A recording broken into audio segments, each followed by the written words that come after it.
Salut YouTube, c'est JP de CryptoBlock. On se retrouve pour un suivi de l'actualité qui compte dans le monde de la crypto et pour de l'analyse graphique. Aujourd'hui, on va parler de 3 sujets, d'une crypto-monnaie au Vietnam, d'Ethereum et de minage. Pham Minh Chinh, le premier ministre vietnamien, a mandaté la banque centrale du pays pour étudier et piloter la mise en œuvre d'une crypto-monnaie. Cela fait de la Banque d'État du Vietnam la première banque d'un pays à explorer la faisabilité et les fonctions des monnaies numériques de la banque centrale CBDC. La Banque d'État du pays est sur le point de tester une crypto-monnaie créée sur la technologie blockchain et non un projet centralisé. Le 3 juillet 2021, un reportage du quotidien anglophone Vietnam News révèle que Pham Minh Chinh, le Premier ministre, a classé l'initiative dans le cadre de sa vaste stratégie de développement en matière de gouvernance électronique. Le rapport révèle également que la Banque d'État développera et mettra en œuvre le projet pilote de 2021 à 2023. Cela contribuera à promouvoir les paiements numériques et un gouvernement plus numérique. Le Vietnam veut développer et maîtriser la crypto-monnaie basée sur la blockchain dans ses technologies de base. Les autres technologies que le gouvernement souhaite utiliser incluent l'intelligence artificielle, la réalité virtuelle, la réalité augmentée. Tout cela devrait faciliter des avancées significatives et les bonnes conditions pour parvenir à un gouvernement numérique. Plusieurs politiciens du pays ont accepté les technologies blockchain dans leurs fonctionnalités, cependant ils ont été hostiles aux monnaies décentralisées qui ont donné de la popularité au projet numérique. En 2018, le pays a interdit l'utilisation du Bitcoin comme moyen de paiement. Malgré cette interdiction, les entreprises et les particuliers ont conservé toujours le droit d'investir dans les crypto-monnaies privées. Depuis, le pays est revenu sur ses premières dispositions négatives à l'encontre des crypto-monnaies et le montre par cette expérimentation. Si le pilote se révèle positif, le pays pourrait utiliser une crypto-monnaie décentralisée dès 2023.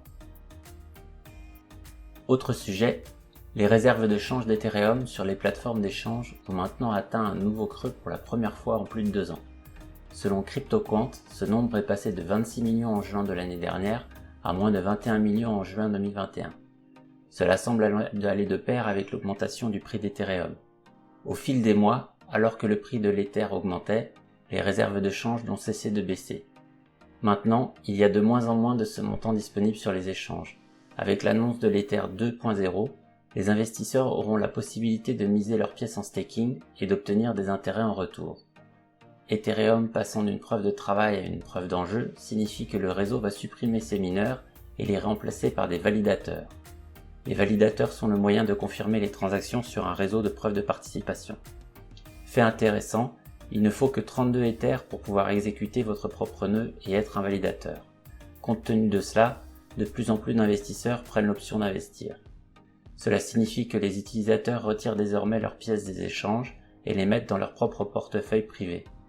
Tant qu'ils ont suffisamment de pièces, ils peuvent créer leur propre nœud et se préparer à staker leur Ether pour le lancement de la preuve d'enjeu. Cela ne laisse que les investisseurs avec une quantité moindre d'Ether sur les échanges. Les bourses d'échange ont collectivement perdu plus de 5 millions de pièces de leurs réserves en un an, et on s'attend à ce que le nombre se maintienne à mesure que davantage d'investisseurs se lancent dans la preuve d'enjeu. 6 millions d'Ether sont maintenant mis en jeu dans Ether 2.0, le nombre de validateurs dans le réseau a maintenant dépassé les 179 000. Enfin, Bitcoin pourrait être à l'un des moments les plus importants de son histoire. Le secteur minier situé en Chine a été contraint de migrer en raison de nouvelles réglementations. Ces entités sont responsables de la protection du réseau et leurs actions peuvent être ressenties dans l'ensemble de l'industrie de la cryptographie. En conséquence, il y a eu une augmentation de la pression de vente au cours des derniers mois et une baisse de la difficulté de minage de Bitcoin en baisse de 28% vendredi dernier. Alors que de plus en plus de mineurs déconnectent leurs opérations, le hash rate Bitcoin a pris un coup. L'analyste Checkmate de Glassnode Insights a examiné de plus près l'impact que cet événement a eu sur l'industrie de la cryptographie. Tout d'abord, ils mettent en évidence l'augmentation de la volatilité de métriques minières spécifiques, puissance de hachage, intervalle de blocs et production. L'analyste affirme que l'expérience d'ajustement de la difficulté par le réseau Bitcoin a été l'une des plus importantes au cours de la dernière décennie. Le secteur minier se situe à la puissance de hachage moyenne observée sur la fenêtre de difficulté de 2016. De plus, le réseau a connu une partie de son temps de bloc moyen le plus lent depuis le lancement de Bitcoin en 2009. Selon l'intervalle de bloc moyen pour une moyenne mobile de 24 heures, Checkmate a dit « Il s'agit du temps de bloc le plus lent depuis 2009 où Bitcoin n'avait même pas de prix de marché. Le temps de bloc moyen le plus long précédent de 1770 secondes s'est produit avant le bull run final de 2017. Contrairement à la croyance répandue par certains experts lors de la correction actuelle du prix du Bitcoin, Checkmate affirme que le marché n'a pas encore vu une augmentation significative du comportement de dépenses des mineurs. La vitesse de récupération du hash rate pourrait être utilisée pour mesurer le comportement des mineurs en matière de dépenses. L'analyste a affirmé que si le marché connaît une reprise rapide, il est possible de supposer que le risque de vente de Bitcoin par les mineurs diminuera. Ils pourraient trouver de nouveaux endroits pour installer leurs opérations, vendre du matériel ou trouver d'autres moyens de couvrir leurs coûts. Cela pourrait permettre à Bitcoin de récupérer et de revenir au sommet précédent, à voir donc comment se comporte la puissance du réseau dans les semaines à venir. On va passer maintenant à l'analyse du cours du Bitcoin en commençant par Scalpex Index. Malheureusement, je ne peux dire que ça, on est toujours dans ce même range de 29 à 42 000. On a l'impression que ça va être un peu l'histoire de l'été. Je sais pas combien de temps ça peut durer. Dans le passé, il y a eu de longues périodes comme ça de consolidation. Ici, là, il y a eu cette période qui a duré très longtemps. Alors, on va regarder la date. On va prendre d'ici. Il y a eu une période de 280 jours, quasiment un an, ici. Et après, il y a eu une deuxième période après un gros dip. Il y a eu une période de 130 jours, donc plus de 3 mois, où Bitcoin est resté dans le même range. Et là, pour l'instant, on y est depuis, on va dire, une cinquantaine de jours. Ça n'a pas l'air de changer. 48 jours. Les open interest sont flat aussi, ça bouge pas. Bref, là on a besoin que le marché bouge pour qu'il y ait un peu de vie dans ce monde de la crypto-monnaie. Le Fear and Greed Index, a peur, de toute façon c'est constant.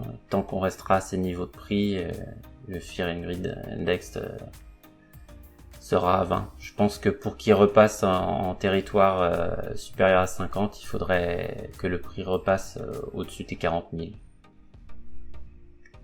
Si on regarde le funding rate, pour l'instant le marché ne punit toujours pas les gens qui parient à la baisse. Le funding est négatif partout.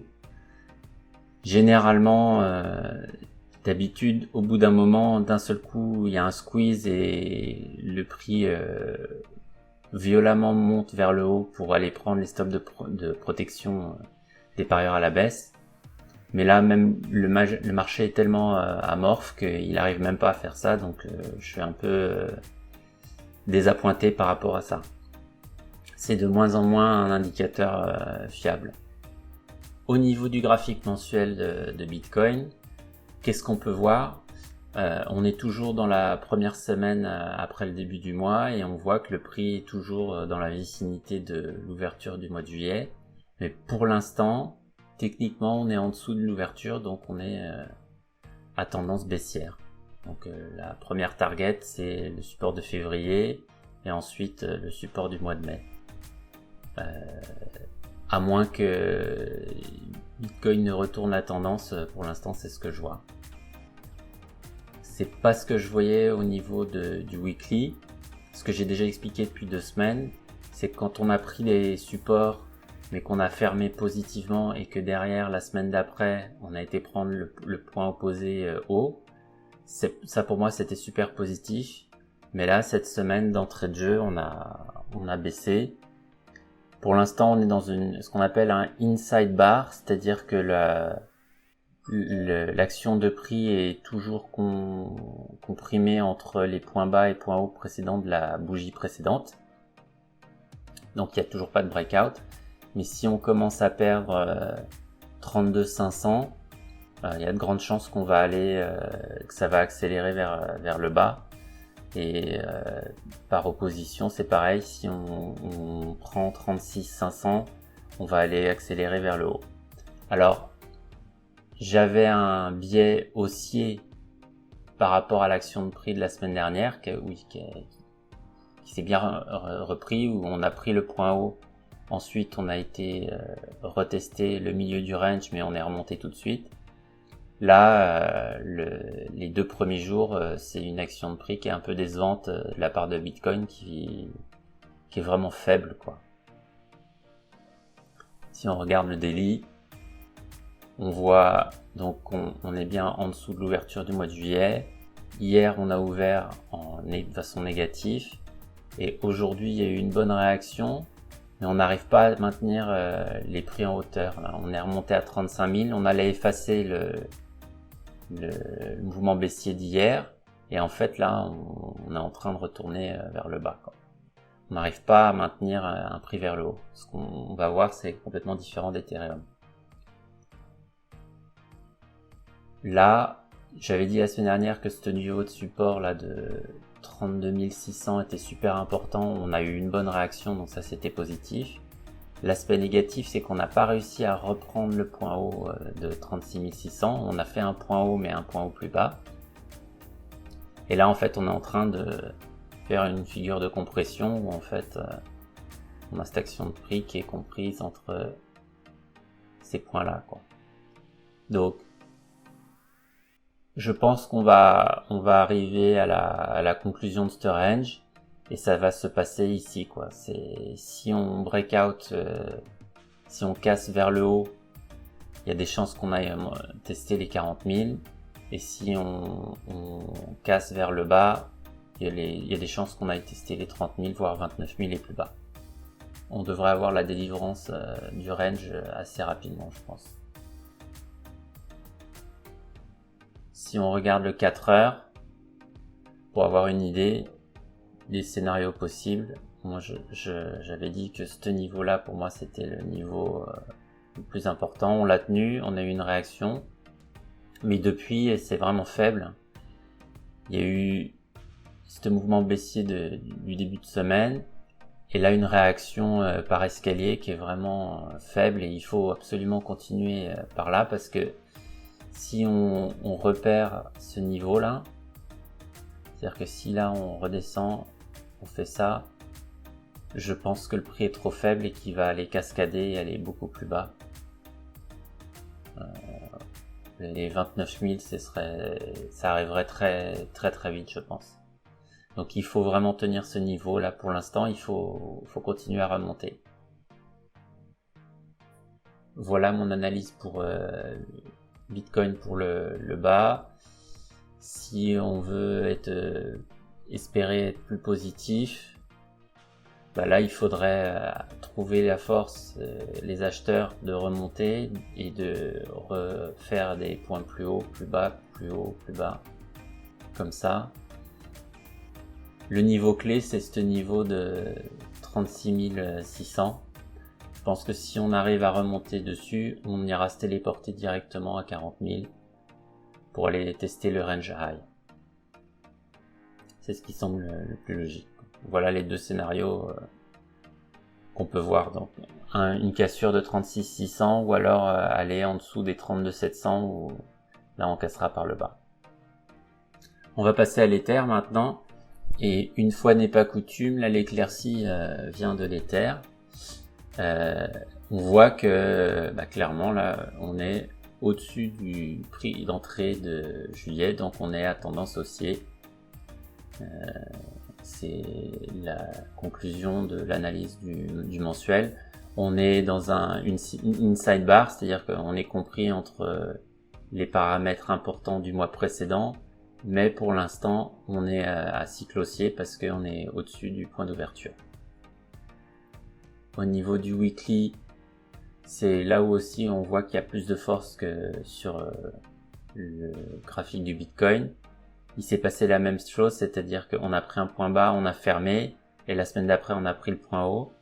Et là, cette semaine, il y a eu le dip, le mouvement baissier comme sur Bitcoin, mais on l'a déjà rattrapé là. On est de nouveau au point d'entrée de la semaine, et ça c'est super positif pour Ether, parce que ça veut dire qu'il a été capable d'effacer les pertes de tout hier. Donc là maintenant, il est en train de retester l'ouverture de la semaine, et il faut qu'il arrive à trouver des acheteurs pour passer au-dessus. Si on repasse au-dessus du point haut de la semaine prochaine, eh ben, la tendance serait confirmée à la hausse et donc on irait tester les précédents points haussiers qui sont 2640 et 2840. Pour ça, il faut réussir le test actuel de l'ouverture de cette semaine. Au niveau du daily, voilà, c'est clair, hein. Donc lundi, mardi, mouvement baissier, et mardi, on a tout rattrapé le mouvement baissier et on est passé au-dessus, donc ça c'est vraiment positif.